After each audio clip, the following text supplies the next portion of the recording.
यी विगत यस्तो भइराखेको अवस्था छ। यी यहाँ हेर्न सक्नुहुन्छ प्रत्यक्ष रूपमा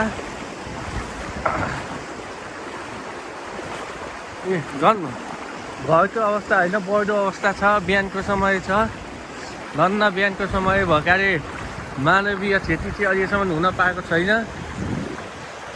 एकदम द्रुत गतिमा पानीको लेभल बढेको छ।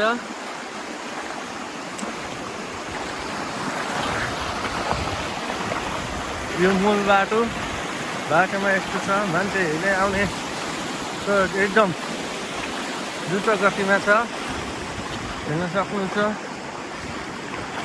यो चाहिँ राईपानी बजारदेखि 100 मिटर पश्चिमपट्टि माइखोला बगर।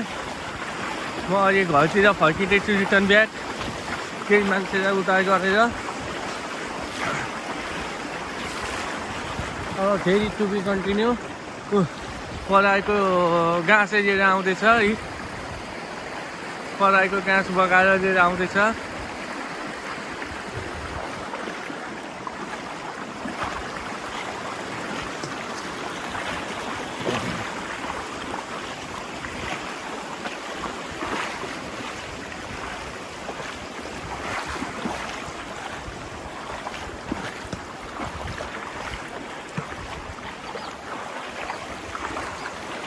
यो चाहिँ शिव 87 प्राथमिक स्वास्थ्य चौकीको अवस्था हेर्नु, बिचमा छ पानी।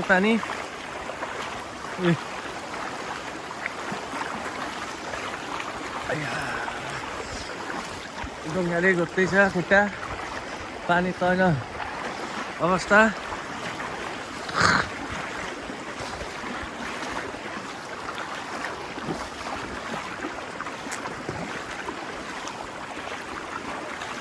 मान्छे हेर्नको भिड छ।